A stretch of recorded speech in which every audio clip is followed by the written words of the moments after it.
I am a coal miner's daughter.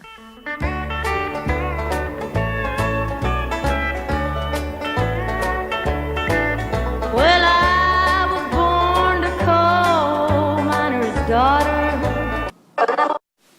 Well, not exactly. I was actually born in Indianapolis, Indiana, the child of Kentucky expatriates. Because when a poor Kentucky coal miner decides he's had enough of strikes and union violence, he goes north to the big cities. I was raised on the east side of that parochial Midwestern city, which was so populated by other Kentucky refugees that it was sometimes called Little Kentucky.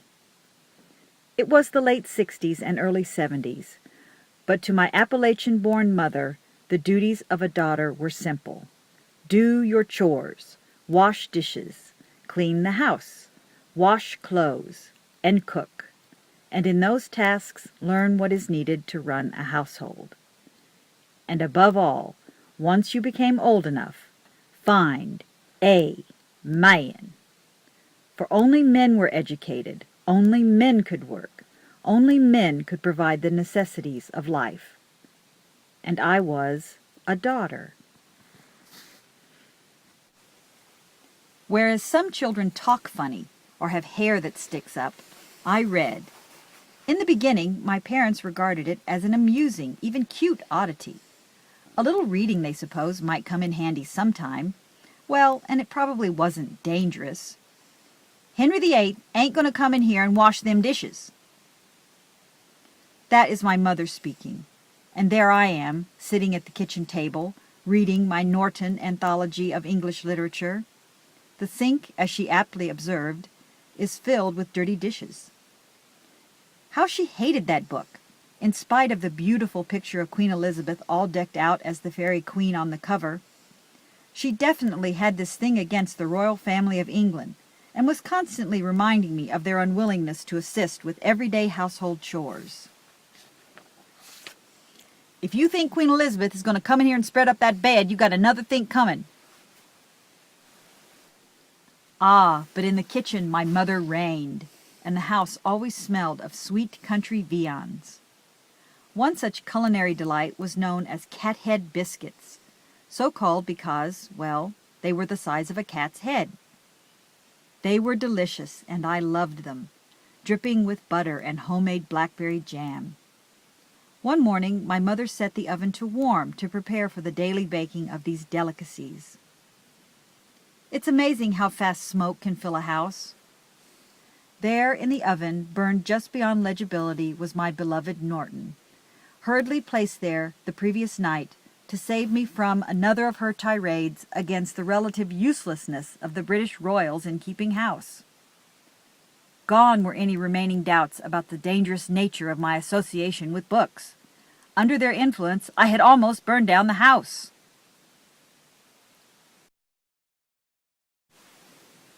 Anything between bound covers was, in her opinion, a waste of time. You have as much use for them books as a hog has a side saddle. So, when things got a little too hot at home, I retreated to the local library. The books I brought home irritated her. The records drove her crazy. Beethoven, Tchaikovsky, and Debussy, Sir Laurence Olivier reading Shakespeare, and J.R.R. Tolkien's Songs of Middle-earth. There was an old dragon and a grey stone. His red eyes blinked as he lay alone. His joy was dead, and his youth spent. He was knobbed and wrinkled, and his limbs bent in the long years to his gold chain. In his heart's furnace the fire waned. I once overheard my mother talking about me to her sister, a mother of normal children who hated school and couldn't wait to turn 16 and get married. Daisy, my child is a freak. She gets that from her daddy's side of the family. Ma Brassfield was moonstruck, too. I later learned that Ma Brassfield not only read, but actually taught at the Berry Schoolhouse on Meadow Creek in Rockholds, Kentucky. In fact, I own a couple of her books. But when I turned 16, I did not tell her I wanted to quit school and marry the tall boy who sat with me on the porch and listened to my hopes for the future. I told her I wanted to go to college. "You can't go to college. No one in our family's ever gone to college. Besides, you don't have the money." But I was at the library so much anyway that the head librarian finally gave me a job. And in my senior year of high school, there came a state scholarship and a federal grant. I worked all the hours I could. And when there was no money for books that first semester, and hope ran high at home that I could finally put this college nonsense behind me, my high school sweetheart, the tall boy who had listened to my dreams, borrowed money from his mother and showed up outside my first English Lit class with my freshman books in his arms. But education is a strange process.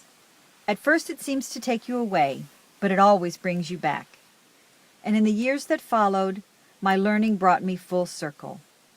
In the books I read as an English major, I met my family again.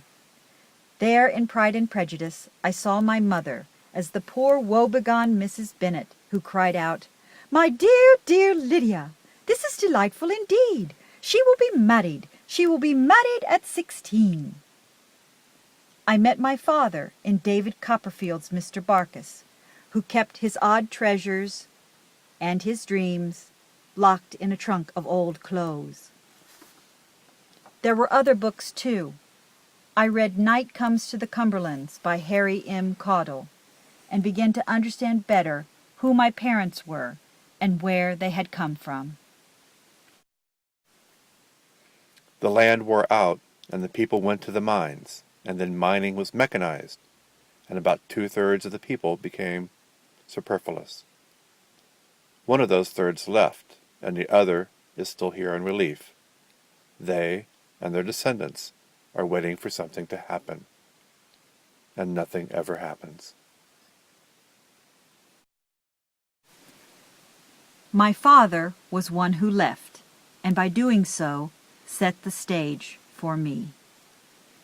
And in the 4 years that followed, as I worked and worried about money, scholarships, grants, and grades, I was buoyed along by my teachers and my friends. Some of them were other Kentucky expatriates or their offspring who, like me, had chosen another path for themselves. From them I found both pride and humor in my history. We even told stories and jokes about our hillbilly upbringing. "How is my hand like a lemon pie?" "It's got meringue on it." Of course, there was plenty of bragging about our mother's fried chicken, biscuits, pan gravy, and cornbread. The fast food we usually settled for was a sorry substitute. When I graduated from college, there was no familial fanfare, no tearful parent watching me as I accepted my diploma. But the next time I went home, my mother made a big platter of cathead biscuits and served them to me with plenty of butter and homemade blackberry jam. I love them still.